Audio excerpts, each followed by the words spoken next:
बौद्ध भिक्षु सुमित्रन जी मौजूद है और इनसे हम बात करेंगे महंत रामभद्राचार्य के उस विवादित बयान के बारे में जिसमें उन्होंने महात्मा बुद्ध का अपमान किया है। उन्हें कहा है कि वो भारत देश के लिए नुकसान है और भी बहुत सी बातें कही हैं। क्या कहिएगा? रामभद्राचार्य आचार्य जी ने जो कुछ कहा है वो बहुत ही निंदनीय है और उसकी जितनी निंदा की जाए उतनी कम है। उन्होंने देश भारत के सभी बौद्धों को, सभी समतावादी मानवतावादी लोगों को बहुत बुरा भला कहा है। इतना ही नहीं, दुनिया में जहां जहां बुद्ध के अनुयायी हैं, 60 देश ऐसे हैं जहां 50 से ज्यादा लोग बौद्ध हैं, उन सब का अपमान किया है और इसकी हम घोर निंदा करते हैं। और मैं तो इनसे कहता हूं, इन्हें शर्म आनी चाहिए।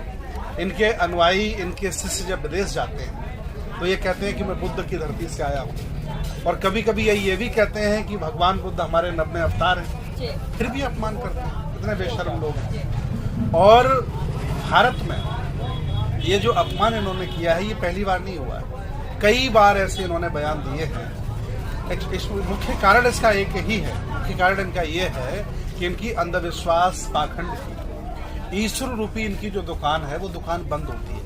जो भी व्यक्ति बुद्ध को समझ लेता है, बुद्ध को जान लेता है, वह अंधविश्वास पाखंड से दूर हो जाता है और इन बाबाओं की दुकानें बंद होती है, इसलिए बुद्ध से नफरत करते हैं।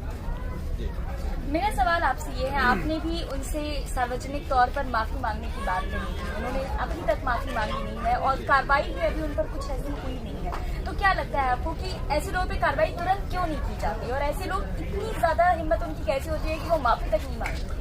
एक्चुअली उन्होंने नरेंद्र मोदी को नासमझ कहा है कि नरेंद्र मोदी नासमझ आदमी है, वो बुद्ध को समझ नहीं पाया।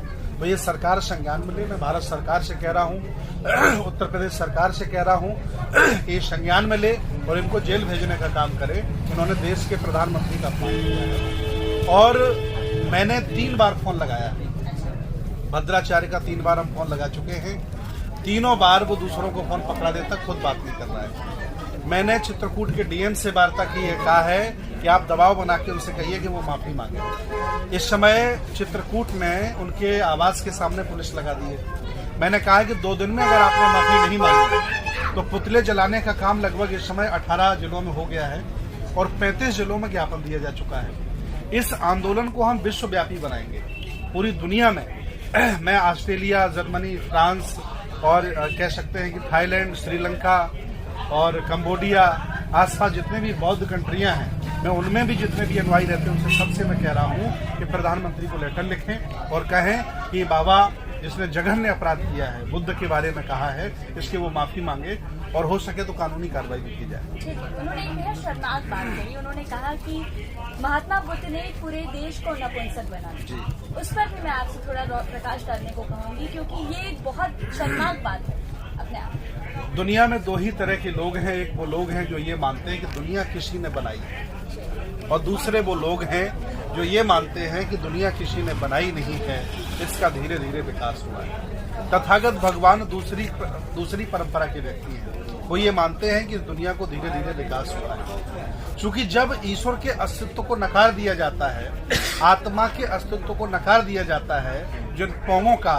कपोल कल्पित जो एजेंडा है, तो इनको बहुत नुकसान होता है, इनकी दुकानें बंद होती हैं। इसलिए वो गुस्से में ये बुद्ध से कह रहा है। बुद्ध ने लोगों को दया, करुणाशील, भाईचारा से ओतप्रोत व्यक्ति बनाया।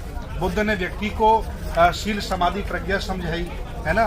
बुद्ध ने व्यक्तियों के मन में गंभीरता सिखाई।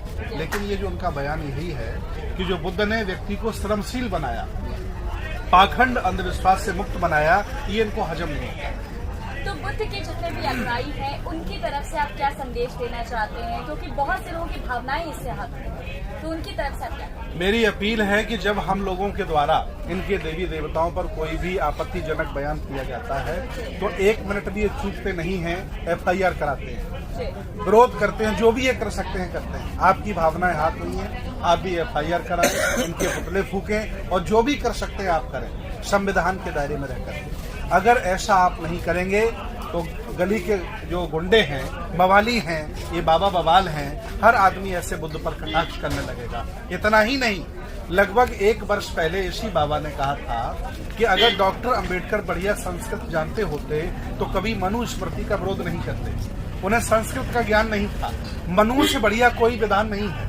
और उन्होंने कहा कि संविधान तो 180 बार संशोधित हो गया है, लेकिन मनु विधान अभी संशोधित नहीं हुआ है, जबकि बाबा साहब ने मनुस्मृति जलाई थी। तो मैं अपील करता हूं देश के बौद्धों से, अम्बेडकरवादियों से, रविदास कबीर के अनुयायियों से, मानवता समता प्रेमियों से कि इस चैनल के माध्यम से ये संदेश सब जगह फैलाएं और इनके पुतले